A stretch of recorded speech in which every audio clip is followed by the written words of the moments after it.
What's your Tyler's back with Retro Reviews here on Tyler's Retro Reviews with No Way Out 2007. This is the last stop for my Road Aggression or Road to WrestleMania because we all know the WrestleManias are 21, 22, and 23. So, yeah, it's going to be those next month and all that. So we're getting close to that now.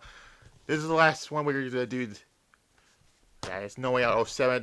This will end up being the final brand exclusive pay-per-view for 9 years. So there's that. February 18th, which was a SmackDown exclusive. Although there were some Raw and ECW stars on this show, well, only for like what? Opener and then the main event, so technically it was still kind of a SmackDown exclusive at the Staples Center in Los Angeles, California, and all that.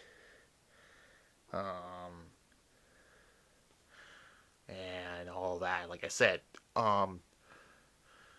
So your big main event match is right here. It's Batista and The Undertaker versus Shawn Micheals and John Cena. So the two world title matches for WrestleMania 23 and all that. Because Undertaker, like I said, won the Royal Rumble. He chose Batista as his WrestleMania opponent.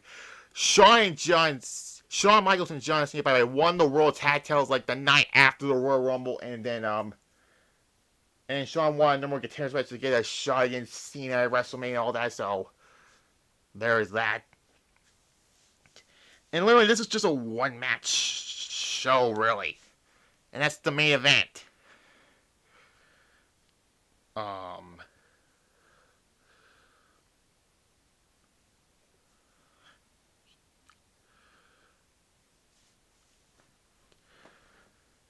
And all that, like I said, Anyways. So, let's get on to this. And we'll move on from that. With a 6-man tag team match. Chris Benoit and the Hardys defeats MVP and Eminem, and basically Benoit made Joey Mercury submit because who else was going to take the fall? I mean, Benoit and MVP will get a match out of WrestleMania, and the Hardys will be in the Money in the Bank ladder match afterwards. So, it was a fun 6-man tag match, and that's all I have to say, really. I give it a 7.5 out of 10, There's that.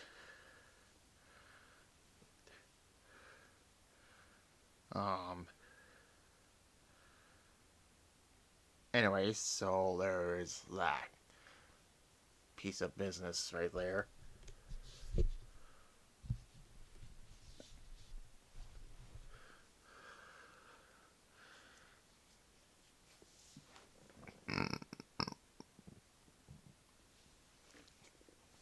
And then we get a Cruiserweight Open for the Cruiserweight Championship. Chavo Guerrero defeats Sky Tuhai Davari, Gregory Helms, Funaki, Shannon Moore, Jimmy Wang Yang, and Jamie Noble. At this point, the Cruiserweight were...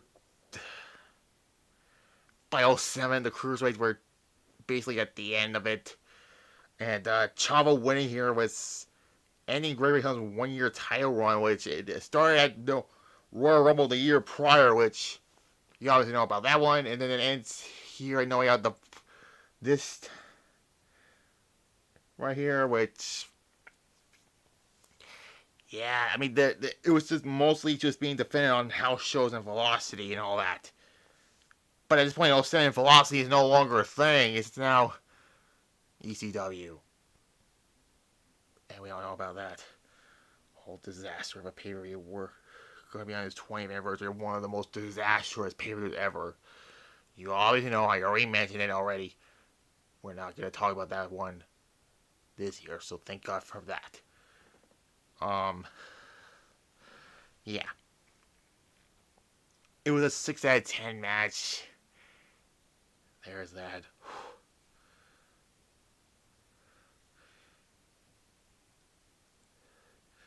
Then we had Finley and Hornswoggle defeating the Boogeyman and the Little Boogeyman in a fucking atrocious match. The only thing funny about it was JBL's commentary and all that. but that's literally all I have to say. A 0. It was fucking terrible.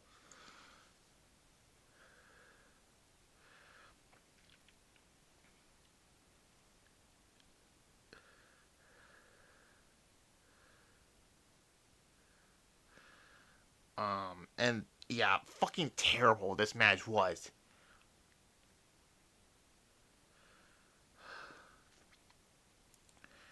Anyways, then Kane defeats King Booker. This whole story back at the Royal Rumble where Kane eliminates Booker and then Booker got pissed and eliminates Kane as a result of that.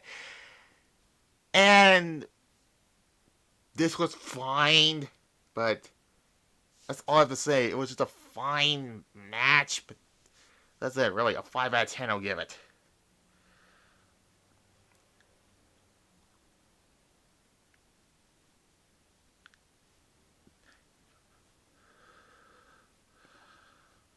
Yeah.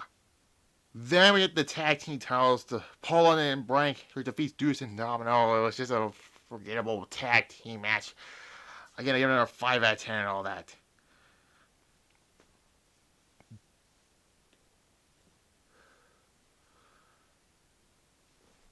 And there's that whole thing, like I said.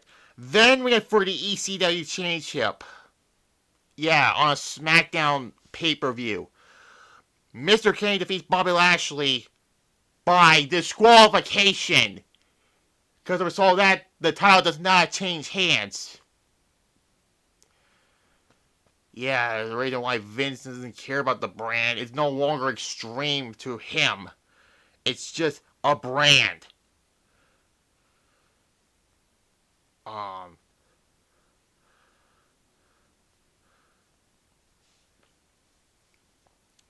And that's literally sad to look at this whole thing. Because look what he did with the brand at the center of his member. Because, like I said, the whole debacle with Heyman and Vince.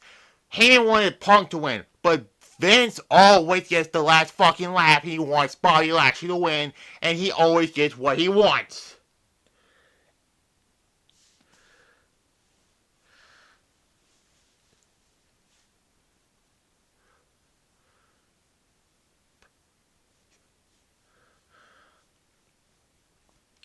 And this match was fucking terrible. I'm not sugarcoating it. This match was fucking terrible because all that. Like, you have a Raw and a SmackDown. And this is ECW right here. Below these two brands right here. Raw and SmackDown right here. Here is ECW right here. It's a fucking far cry of what it was. And all that.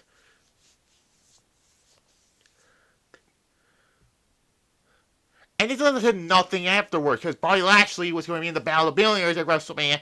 Kenny went on to win Money in the Bank, and unfortunately never got to cash in that briefcase. More on that when I do WrestleMania 23 next month. And all that. And I'm not excited to say that.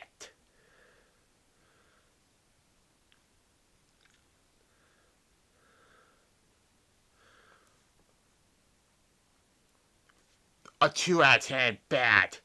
But we get to the best match on this show. Yeah, I know there's a talent invitation, but I'm not gonna say it. Didn't care really. There's that. So it's John Cena and Shawn Michaels defeating from Raw, defeats SmackDown's Batista and The Undertaker, and honestly, the best match on this show and all that.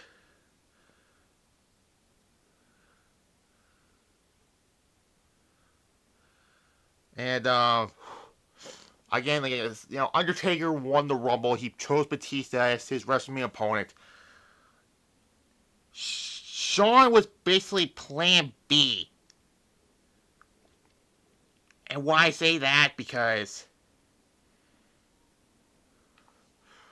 the original plan was supposed to be Triple H versus John Cena, but Triple H unfortunately got injured and had to miss out WrestleMania because of that. So Shawn Michaels had to take his spot. and all that. And they also, like I said, they both won the World Tag Team titles. Shawn Michaels and John Cena won the World Tag Team titles like the night after the Royal Rumble and all that. And that's when, Undertaker came out. He stared down John Cena, and we all thought that was gonna happen, but we obviously know that was not until 2018. That is. And then Undertaker went to ECW and stared down Bobby Lashley, and then he stared down Batista on SmackDown and all that, and then he chose Batista because, I mean, there was that and all that. And like I said, the best match on this whole thing, and Batista would turn on Undertaker, and JBL says, "What the hell? Batista, he can trust Undertaker and all that." And then the best bit about it was Undertaker got super kicked by Sweet Chin Music by Shawn Michaels, and then gets FU by Cena, and said, "Undertaker's defenseless. He's defenseless," and all that. And all that. That was the best. And then, like I said, 8 out of 10 for this main event and all that. And yeah, that's No Way Out 2007. This is when the No Way Out period is starting to fizzle out, before WrestleMania. That is. This one was kind of forgettable. Other than, like I said, the main event. I keep doing. Never mind. 08 was another forgettable show, and 09 was another forgettable show. 2012, I don't remember that show at all. Maybe. Let's take a break from the. Maybe I'll probably do 2012 so I can figure out why I forgot all about that. Regardless, I get a 5 out of 10 for this event. There's that. So, we got the last few puzzles done for the road to the WrestleMania for Ruthless Aggression side. And all that, which would be 21, 22, and 23. So, we did Rumble's 05, 06, 07. No Way Out's 05, 06, 07. And now the WrestleMania reviews will be next month. That's 21, 22, and 23. Yeah. So, next week, we're going back to the year 2006 for TNA with Destination X 2006. And on my birthday, that is, also. Because this took place on my 8th birthday, by the way. So, yeah. SmackDown will be tomorrow, then Saturday. United episode. Oh, I forgot what. 8, I believe. That's all my main channel, by the way. Subscribe to the notification bell on that. And there, like this video, comment below, subscribe to this channel. Also include the notification bell on there. Bye-bye.